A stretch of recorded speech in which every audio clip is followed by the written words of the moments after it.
오늘 우리가 레위기서 마지막 장 말씀을 함께 읽었습니다. 이 마지막 장은 부록과 같이 좀 더 덧붙여진 말씀이다 이렇게 볼 수 있겠는데요. 우리가 읽은 내용은 하나님께 무엇인가를 드리기로 소원을 했을 때 그 소원을 어떻게 해야 되는가에 대한 규례를 담고 있습니다. 소원이라고 하는 것은 맹세한 형식이다라는 것을 우리가 기억하죠. 맹세는 하나님의 이름을 걸고 다른 사람에게 자신의 진실성, 확실성을 분명하게 하기 위해서 하나님 앞에 맹세를 하는 것을 말합니다. 소원이라고 하는 것은 그 맹세의 대상이 사람이 아니라 하나님 자신에게 제가 하나님께 이렇게 하기로 맹세합니다 라는 성격을 가지고 있는 것입니다. 그러하기 때문에 이 소원은 그 한 소원에 대해서는 의무적인 것이 아닙니다. 자발적으로 하는 것이기 때문에 이 소원에 대해서는 반드시 그것을 지켜야만 된다라는 것을 성경은 강조하고 있습니다. 우리가 하나님 앞에서 사람에게 어떤 진실성을 말하는 것에 있어서도 하나님은 그것을 분명하게 지키기를 하나님은 원하시는데 하물며 하나님께 어떻게 하겠다라고 맹세로 약속한 것에 대해서는 더더군다나 그것을 분명하게 지키는 자세를 가져야 된다 하는 것을 중요하게 생각을 해야 합니다. 아까 말씀드린 것처럼 이 소원은 의무적으로 하라고 명령하신 게 아니라 각 신자가 하나님 앞에 순전히 자발적인 마음으로 내가 이렇게 하겠습니다. 약속하는 것이라는 겁니다. 그러나 이런 것이 한번 약속이 되면 소원하기로 작정을 하면 이것은 매우 신중해야 되고 이것은 철저하게 지켜야 된다라는 것을 분명하게 이야기합니다. 성급하게 소원을 하거나 성급하게 하나님 앞에 헌신을 하겠다고 말을 해놓고는 그것을 지키게 되지 못하는 그런 일이 없도록 하기 위해서 이 소원에 대해서는 대단히 신중함을 강조하고 있습니다. 하나님께 대해서 우리가 무엇인가를 하겠다라고 말하는 것은 당연하거니와 우리가 어떠한 말에 있어서도 항상 진실하고 확실해야 된다라는 것을 우리는 이걸 통해서 배울 수 있다는 겁니다. 우리가 잘 아는 이야기 가운데 사도행전 5장에 보게 되면 아나니아와 삽비라의 이야기를 우리가 기억합니다. 초대교회가 끊임없이 부흥하고 성장해 가는 과정에서 하나님의 은혜에 대한 감사와 또 교회를 향한 사랑으로 자신의 소유를 팔아서 바치는 일들이 있었습니다. 그래서 부한 사람이나 가난한 사람이나 서로 균등하게 나누고 또 필요를 공급하는 아름다운 성도의 교제의 참모습이 나타나는 것입니다. 그런데 앞선 사람이 그러한 일들을 순전히 자원하는 마음으로 하나님 앞에 드리는 것을 자신도 하고 싶어서 했는데 자신이 판 밭의 값의 일부를 몰래 숨기고 나서 그것을 드렸던 것 때문에 이 아나니아라고 하는 사람 그리고 그의 아내였던 삽비라가 결국 하나님 앞에 벌을 받아서 죽음을 당하게 되는 사건이 있었다는 겁니다. 그것은 이유가 뭐냐면 전부를 바치지 않았다라는 것이 아니라 성령을 속였다라고 하는 겁니다. 다른 사람에게는 마치 자기의 전 소유를 다 팔아서 드린 것처럼 이야기를 해놓고 정작 그것 가운데 일부를 빼돌리고서 전부인 것처럼 한 것이죠. 하나의 공명심, 다른 사람이 그렇게 하니까 나도 그렇게 하겠다 하는 그런 마음을 갖고 하다가 결국은 하나님을 속이는 일이 되었고 그 속이는 일에 대해서는 엄중하게 일벌백계처럼 하나님께서 그것을 벌하시는 사건이 있었다고 하는 것입니다. 오늘 우리가 읽은 이 내용들도 그러한 내용과 함께 생각하면서 읽어볼 수 있는 그런 본문의 내용입니다. 본문의 내용은 크게 4가지 정도로 소개가 되는데 첫 번째는 사람으로 하나님 앞에 소원을 할 경우에 대해서는 어떻게 하도록 해라. 두 번째는 가축을 가지고 하나님 앞에 드리겠다라고 서원할 경우에는 이러이러한 규례를 따라라 이렇게 이야기합니다. 세 번째는 자신이 살고 있던 집을 성별해서 하나님 앞에 드리게 될 경우에는 이렇게 하도록 해라. 그리고 마지막 네 번째로는 자기가 가지고 있는 소유하고 있는 밭을 하나님 앞에 구별해서 드리게 될 때에는 이렇게 하도록 해라. 이렇게 말씀을 합니다. 이 네 가지의 경우에 대해서 이야기를 해주는데요. 26절부터 33절 내용에서는 소원의 대상이 될 수 없는 것에 대한 몇 가지 예외 사항들을 소개해 주고 있습니다. 예를 들면 가축 가운데서 처음 난 것들을 가지고 소원할 수 없다라고 이야기합니다. 이스라엘 백성들이 애굽에서 나오게 될 때 유월절이라고 하는 절기가 만들어지게 되죠.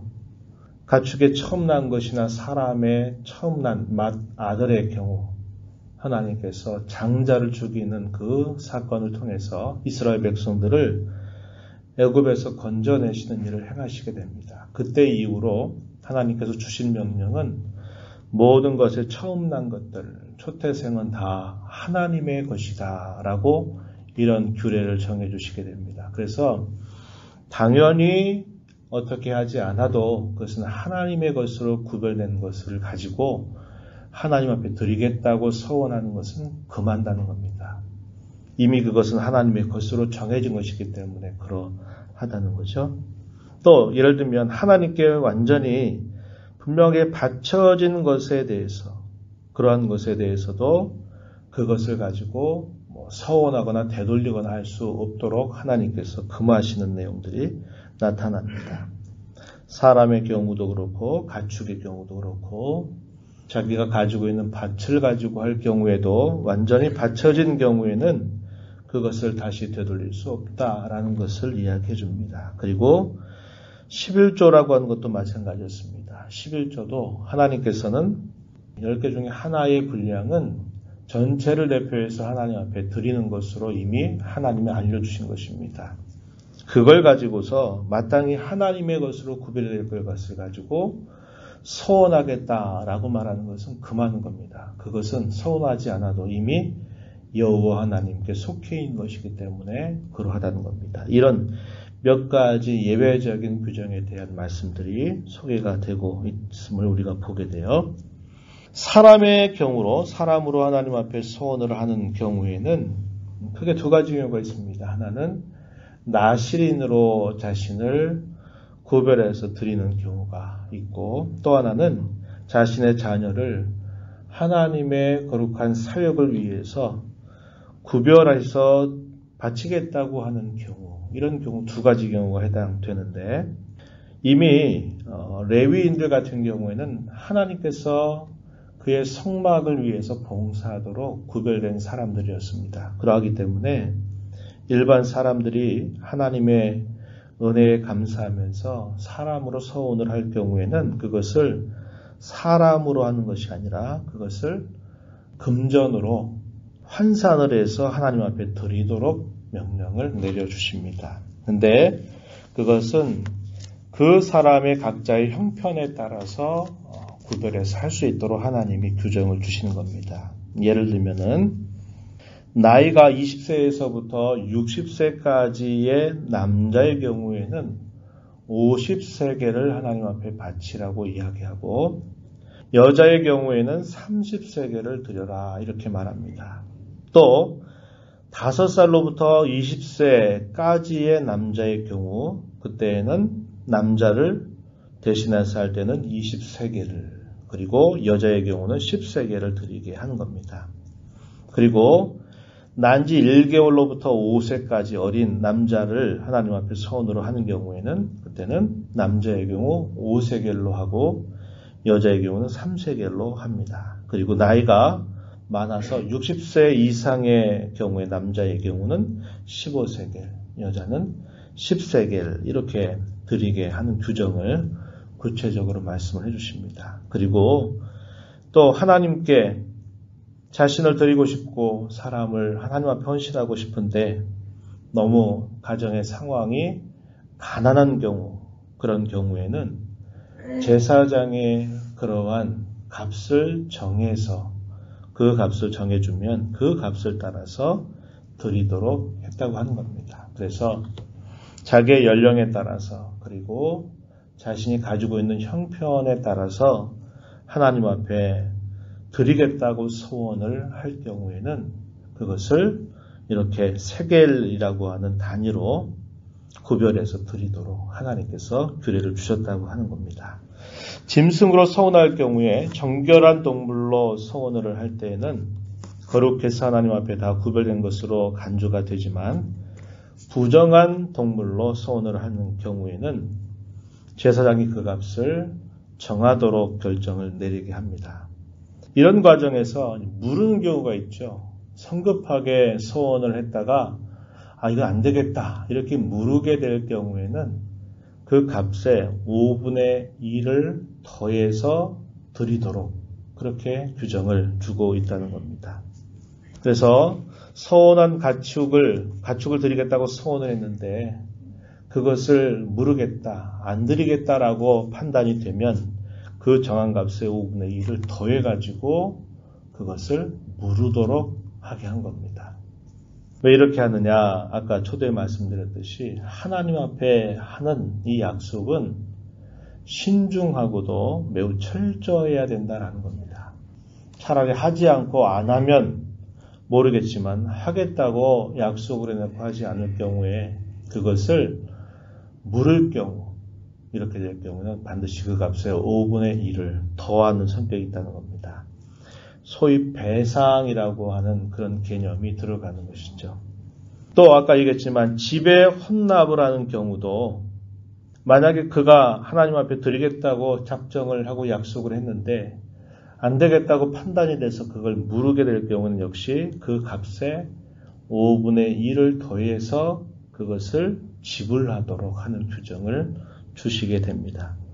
밭이 자기가 가지고 있는 밭을 하나님 앞에 드리겠다고 말할 때에도 그것을 물으는 경우에는 5분의 1을 더해가지고 그것을 드리도록 했다고 하는 것입니다. 이걸 통해서 하나님은 분명하게 말씀하시는 것은 신중하라는 거죠. 한 서원은 반드시 하나님 앞에 지켜야 된다고 하는 겁니다. 사람들이 화장실에 들어갈 때하고 화장실 나올 때가 다르다라는 그런 말이 있듯이 자신이 위경에 처하고 어려움에 빠지게 되면은 하나님이 내게 이렇게 해서 건져주시면 내가 어떻게 하겠다 이런 조건을 한다든지 때로는 하나님께서 베풀어 주신 은혜가 너무 커서 그 은혜에 대해서 내가 감사하겠다는 마음을 딱 작정해 놓고 시간이 지나가니까 내가 너무한 거 아닌가 이런 생각을 갖고 또 그것을 안 하는 그런 경우들이 생길 수 있는 겁니다. 그럴 경우에는 그것에 5분의 1을 더해서 배상할 것을 하나님께서 말씀을 하시고 그러한 하나님께 한 약속에 대해서는 철저하게 지키는 자세를 가져야 될 것을 그 백성들에게 말씀하는 내용이 오늘 우리가 읽어가는 레위기 27장의 여러 경우에 나누어서 설명을 해주고 있는 겁니다. 이걸 통해서 우리가 분명하게 생각하는 것은 하나님께서 모든 것의 주인이라고 하는 사실을 그 백성들에게 끊임없이 일깨워 주시는 뜻이 있습니다. 자신들이 땅을 분배받는 것도 그 땅의 진정한 주인은 그들 자신이 아니라 하나님의 것이라는 겁니다. 그리고 어떠한 일들로 인해서 그 땅을 일시적으로 다른 사람에게 맡기거나 팔게 되는 경우를 할지라도 50년이 되는 희년이 되는 해에는 그것을 본래의 주인으로 돌려주는 그런 법을 하나님께서 제정을 해주시게 되죠. 그래서 그런 모든 것들은 결국 진정한 주인이 하나님이시다라는 것을 가르쳐주는 겁니다. 성경은 말하죠. 우리가 살아나 죽으나 우리는 다 주의 것이다 라는 말씀을 합니다. 로마서 14장에 보게 되면 우리가 사나 죽으나 우리는 주님께 속해 있다. 이 말을 우리가 기억하는데 우리가 살아가는 것, 우리의 모든 것들이 하나님의 소유, 하나님의 주권에 있다라고 하는 것이고 이 말을 다르게 돌리면 하나님께서 우리의 삶의 진정한 소유권자가 되시기 때문에 우리를 끝까지 인도하시고 보호하시고 지켜주신다고 하는 분명한 뜻도 있다고 하는 겁니다. 우리가 날마다 호흡하고 숨을 쉬면서 우리가 육신의 생명을 가지고 살아가는 것도 우리 전체가 다 하나님의 것이고, 우리가 이 땅에 수고로운 삶을 마치고 우리가 육신의 장막을 벗게 될 때에도 여전히 우리가 주님의 소유로 우리는 언제나 우리 소유권자가 주님이심을 우리는 믿음을 통해서 고백할 수 있는 것입니다. 우리 이 땅에 살면서 하나님께서 주신 것으로 먹고 살기도 하고 주님이 기뻐하신 일을 행하기도 하고 주님의 필요를 따라서 이렇게도 저렇게도 하면서 살아가는 삶을 살아야 됨을 이런 말씀을 통해서 우리는 다시 우리 마음에 깊이 새겨야 할 것입니다. 그래서 우리가 무엇을 하든지 또 어떤 상황에 있든지 간에 우리의 삶의 진정한 주권이 하나님에게 있고 우리 이 땅에서 청지기로서 우리의 삶을 언제나 산다는 것을 잊지 말아야 한다고 하는 것이죠. 너희는 먼저 그의 나라와 그의 의를 구하라 하시는 이 말씀은 모든 구원을 받은 신자들을 향하신 우리 하나님의 분명한 뜻이라고 하는 것입니다. 우리가 이런 청지기의 정신을 가지고 매일매일을 살아가면 교회에서 이런 목회자와 같이 이런 목회와 관계된 일에 자기 자신을 헌신하여 드리는 사람이든지 아니면 일상 속에서 매일매일을 내가 살아가는 삶이든지 다 그것은 하나님 앞에 바쳐지는 삶이 될 수 있다는 것을 우리는 기억해야 합니다. 그래서 먹든지 마시든지 무엇을 하든지 다 하나님의 영광을 위하여 내가 살기로 다짐하고 내 일상을 살아가면 목사로서의 자신의 주어진 일을 감당하는 것과 다른 성도들이 자신의 주어진 삶 속에서 자신의 삶에 최선을 다하는 삶을 하나님은 똑같이 보신다고 하는 겁니다. 이러한 마음들을 갖고 우리가 어떤 상황이 있든지 무엇을 하든지 간에 하나님께 속해 있다고 하는 것을 기억하고 하나님의 영광을 위하여 살아가도록 은혜를 구하면서 또 우리의 남은 생애를 주님 앞에 힘써 살아가는 모두가 되기를 진심으로 바랍니다. 하나님 아버지 감사합니다. 이 새벽 시간에도 저희들을 일깨워 주셔서 주 앞에 불러주시고 생명 주신 하나님 앞에 찬양하며 말씀에 귀를 기울이며 오늘도 저희들에게 주시는 말씀을 또 의지해서 하나님 앞에 기도하며 시작하게 하신 것을 감사드립니다. 우리에게 주신 분도 하나님이시고 취하신 분도 하나님이시오니 오직 여호와는 찬송을 받으시기에 합당하다라고 고백했던 욥의 고백과 같이 우리 모든 삶이 주께 속해 있음을 알게 하시고 또 우리 모든 삶이 대속의 은혜를 받아서 주의 것이 된 것을 늘 저희 마음에 굳게 믿고 우리가 이 땅의 지혜로운 청지기와 같이 우리의 생명의 주인도 주님이시오 우리 물질의 주인도 주님이시오 우리의 재능을 주신 모든 것의 주인도 주님이신 줄 알고 모든 기회를 통하여 하나님의 나라와 의를 구하며 하나님의 영광을 구하며 살아가는 저희들이 되도록 날마다 저희들의 심령을 새롭게 하여 주시기를 원하옵나이다. 저희가 무엇을 하든지 다 하나님을 기쁘시게 하는 일들을 위하여 언제나 소원하면서 하나님 앞에 헌신된 자들로 살아가도록 저희들을 도와주시고 저희들에게 크신 은혜를 베풀어 주옵소서. 은혜의 보좌 앞에 나와서 아버지의 은혜를 간절하게 구하는 모든 심령들을 용납해 주시옵소서. 크신 은혜로 충만하게 하여 주옵소서. 예수님 이름으로 기도하옵나이다.